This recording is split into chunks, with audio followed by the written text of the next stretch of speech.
Hi, it's Diana. Welcome to my kitchen, literature lovers and food friends.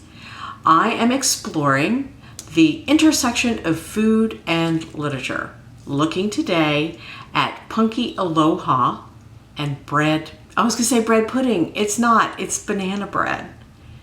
Just take a second, if you haven't, to like and subscribe, share, or comment if you enjoy these videos. If the intersection of food and literature intrigues you too. Today I am making banana bread, not with bananas from my yard, bananas from the grocery store, which are still yummy. These are nice and speckledy, which is perfect for banana bread. I would let them go even longer. No, I wouldn't let them go. I think they're perfect, but I would use them if they were a little further along. I like bananas that are speckly. I think they're perfect. My husband does not. And my younger child, when she was very young, called these dirty bananas. She didn't want to eat dirty bananas. And I say, I don't want to eat green bananas. So perfect match. You eat them when they're green. I'll eat them when they're ripe. I'm not going to call them dirty. I'm going to call them ripe. Oh, and another thing I decided to do is to go ahead and make some butter.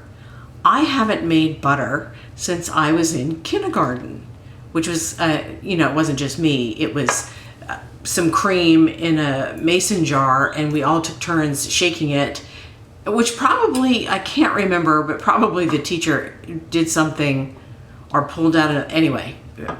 That was my experience with making butter. That, and then if we wanted to, we could taste the buttermilk.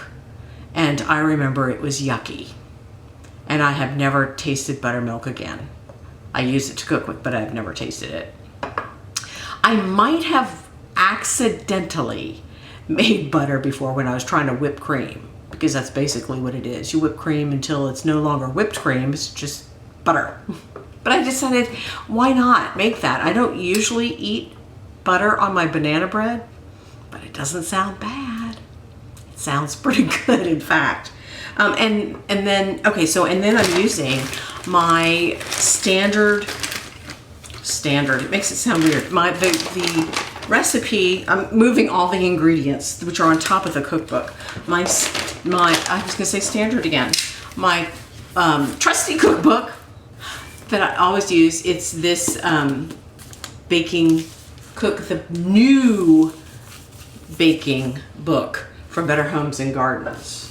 It was new when I got it, which was ages ago. So when I do banana bread, I always do the streusel topping first, because what happens is I forget and it's ready to go in the oven, and then I read, add the streusel topping if you want to. Panic, it should be in the oven.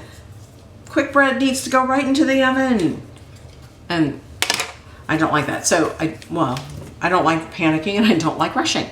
So I make my streusel topping first, cut my walnuts. Okay, admittedly, I usually use pecans because of where I live. Pecans, I'm rustling back.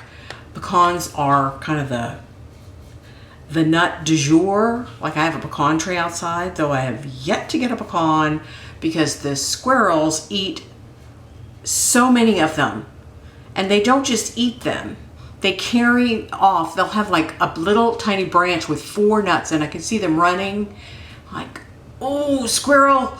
And that's kind of annoying. And then what's really annoying is they leave them and they don't eat them, but they've picked them before they're ripe. So I can't eat them either.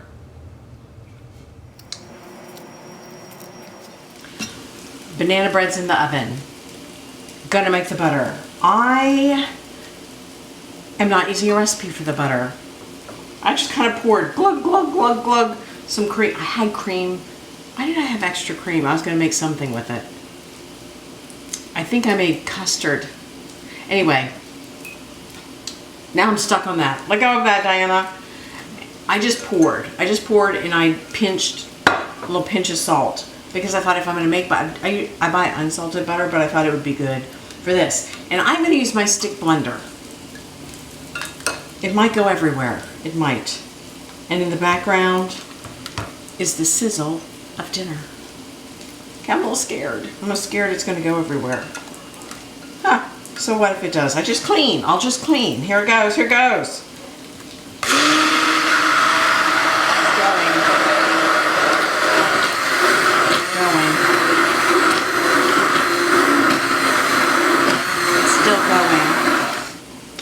When I was a kid, the first time I ever saw a stick blender, my paternal grandmother had one, and she made mayonnaise with it.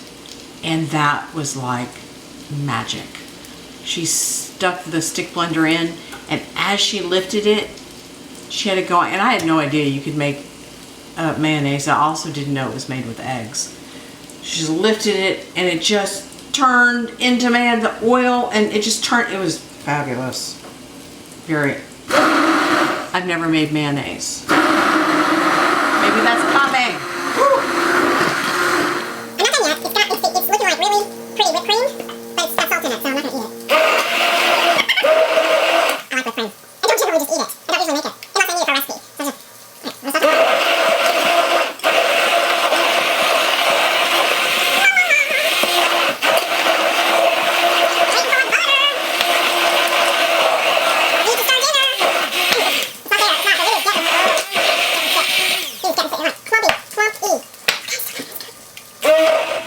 it's definitely working because it's starting to come together and look very, oh, and ooh, that's probably the buttermilk coming out. Ooh, cool. You know what else? This, how else Punky Aloha is like Max and Ruby? I feel very much like when I was making the marshmallows for the red hot marshmallow squirters, where I just kept going and going, and then eventually the marshmallows formed. The butter will form. It will. So let's have a look before I suspend it and try to mucilate all the clumpinesses together. Ready? See if I can. See, there's definitely some liquid and some clumpiness, which will benefit from a good old cheesecloth suspension. I am eating my banana bread in my studio because, anyway, it's loud out there. So here I have my banana bread with my butter on top. There's my streusel topping. I realized that I talked a long time about the streusel topping, a long time about the butter, and I kind of did not talk about the actual making of the banana bread. I think that's because the butter was new and the streusel topping was first. I don't know. But I did make the banana bread. It happened. There was mushing of bananas. There was making a well in the dry ingredients, incorporating it and pouring it into the loaf. And it happened. The real drama with the actual baking is that I have a very hard time getting the center cooked and the outside not overcooked. But it worked, and I'm gonna eat it now, and I have butter like Punky, and it makes me very happy. And I enjoyed this. It was very much like Punky. It was very comforting because this is a recipe I'm familiar with and that I know works and that my kids love and I love, and it kind of connected with the story that way. And I guess we're gonna head off to analysis next time and have a banana bread and butter breakfast.